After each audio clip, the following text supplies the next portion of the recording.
Hey guys, welcome back to Andy's Dinosaur Reviews, and today we are back with another brand new Mattel Jurassic World Rebirth Frenzy Pack release. You can see this time we've got the Beipiaosaurus, and this is a very cool species to see entering the Mattel line. Definitely excited to see this one because there aren't very many figures out for it, and just generally, again, Mattel has been hammering us with some incredible species, so really happy to see this one in the line. You can see the box art, of course, is the same that it has been the entire way through, and just like with the others, the back of the box basically shows off just the other figures that are in this wave, all of which we've reviewed now except for that one. So let's go ahead, pop the box open, and check it out. So here is the figure now out of the packaging, and instantly I can see one awkward area right here in the lower jaw. There's like this weird separation, and it's like super obvious for some reason.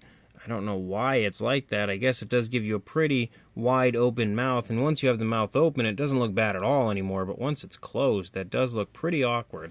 But if we move past that point, just start here in the head sculpt, you can see the head sculpt does look pretty good as far as the fine detail goes. We have a very interesting kind of almost like a crest right here. You can see the skin texture looks pretty crisp overall. It looks nice. You've also got a little bit of feathering here, kind of picking up on the lower jaw as you lead back. You can also see there is a beak, and we do have the nostrils sculpted out. The beak does have some fairly decent texturing to it. We have green eyes with a black pupil. Mattel really has been enjoying the green eyes lately. It's been on quite a few of their figures. But again, they do look pretty nice. They also have a bit of a satin shine. The jaw obviously articulates. We can see some teeth here on the inside of the mouth of the dinosaur, which are painted with like a yellowish sort of a tone. And we can see actually the teeth on the upper side are painted with a yellowish tone. The teeth on the lower jaw are painted with a white. So that's weird. But you can see the tongue on the inside of the mouth sculpted out, painted with a nice pinkish tone. And that pinkish tone does not run to the upper side of the inside of the mouth, but it kind of looks like it does because that area is the same similar kind of like almost reddish tone that we have for the body right there. So that's pretty cool that it kind of looks like it's painted because, again, it is this same tone of color. Most times the, frenzy packs and stuff don't get the paintwork the entire way through the mouth treatment. But you can see a nice brownish tone here in the face. As you move back, you can also see that we pick up that reddish tone.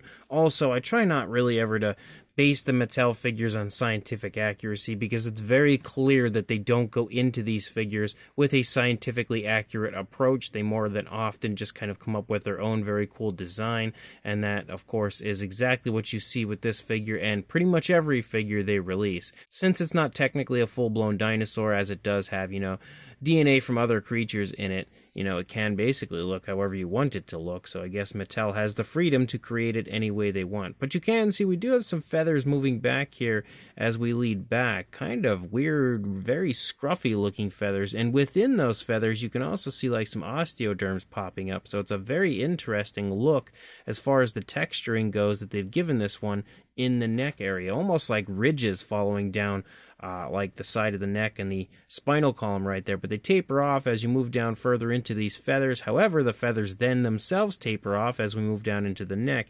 You can see some feathers here on the underside of the neck as well, even on the underside of the lower jaw, which is pretty cool. And again, you can see some skin texture here on the underside of the neck, moving through the throat, but also picking more feathers back up as we move down to the bottom of that area, leading into the chest. And you can see we actually have feathers moving into the chest as well.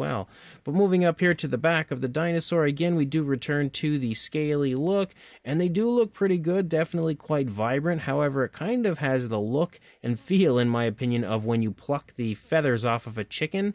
So it kind of looks like this dinosaur should have been feathered, and then they just pulled all the feathers off. So now it looks like this area is featherless because there's somebody very cruel out there picking on it. But again, the detail does look pretty crisp, pretty vibrant. If we move the legs back, you can kind of make out the rib cage a little bit there. And you can also see how the scales transition to a different type of scaling as you move down to the underside of the dinosaur. The lower part of the stomach down into the underside, again, has a very different look to the skin texture. Same deal, honestly, though, as we move out into the arm. It doesn't have that kind of plucked chicken look out here. It has more of like your traditional style scale detail. We can also see that there is a speckling on this one, but not very frequent. It's very few and far between, but we can see it here in the arm. We can also get a sense of the muscle definition. We can also see the bone structure a little bit, as well as the elbow specifically. Moving down into the fingers, we have the fingers sculpted pretty nicely. There are some scoots moving down those fingers, and then the claws also look pretty good. They are a little bit flexible, so they almost have a bit of a sharp look to them. Not much in the way of fine detail, though, but they do look pretty decent. And then you can, of course, articulate the arms forward and back like usual. As you move up, you can see that red transition away as we lead further back into the body. Basically, in like the hip region, we have a darker brown pick up. We can also see the feathers return here, again in a big way, honestly, as these are the largest feathers that we see on the dinosaur anywhere. As you move out into the tail, also there is a swivel right there for the tail, which I saw was not perfectly lined up. Now it's a little better.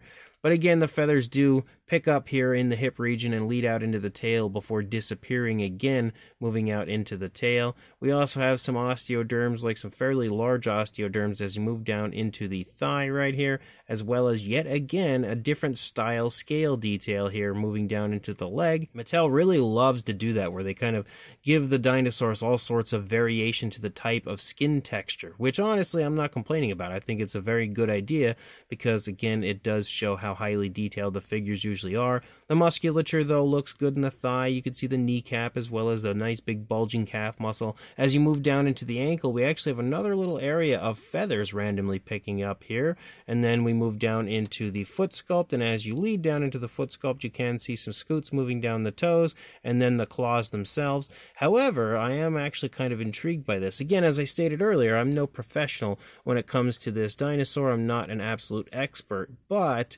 I always thought that Beipiaosaurus only had 3 kind of like weight-bearing toes, and this one has 4, which is something that we see on, descendants of this dinosaur, later species, but I don't think this one had 4. I think this one had 3. Correct me if I'm wrong. There are also dew claws here.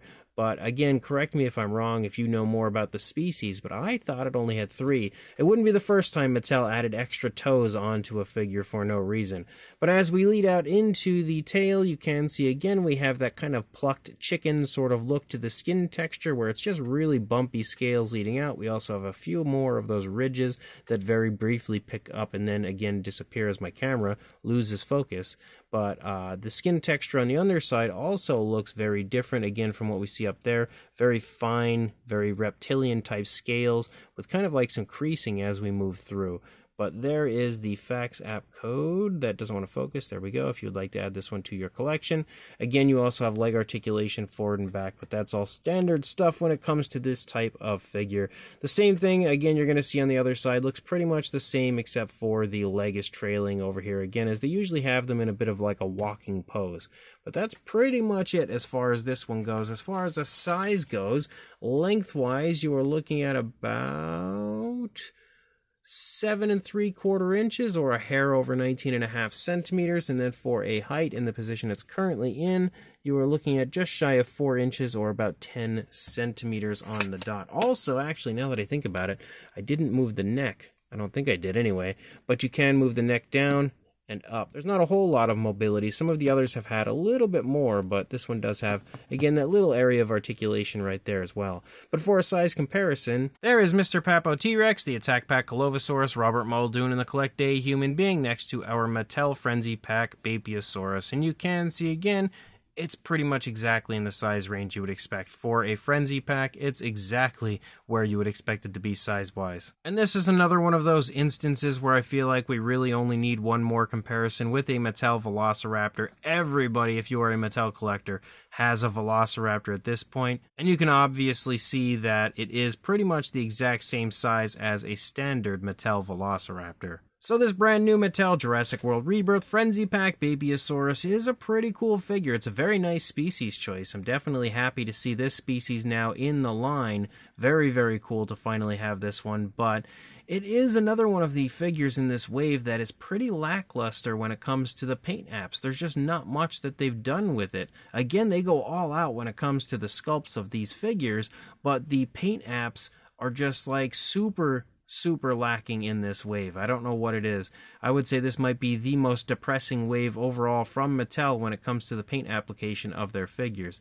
But overall, again, when it comes to the actual fine detail, it is really nicely done. There's a lot of variation to this one. As far as the type of skin texture, you've also got a mixture of feathers, and even the feathers themselves have difference. You have a very different style of feathers in the back of the neck compared to what you have in the back of the dinosaur, in above the hip region. But overall, it does look really good, really crisp, really vibrant. It does have a little awkwardness to it, I guess, as far as like the plucked chicken sort of look that it has going on. But other than that, pretty good overall when it comes to the fine detail. We also have some articulation like you usually do for these type of figures that seems to work pretty well. And again, it's just generally a really nice species choice to have now in the Mattel line. So if you are interested in this, just like with the others, I got this thanks to my good buddy Eric, who helped me to grab this one from his local store in Texas. So again, a massive thank you has to go out to him for grabbing this and sending it to me. So if you are interested, check your local Walmart. If it's not there now, it should be at some point very soon. And like, comment, and subscribe, and I will see you in the next review. Thanks for watching.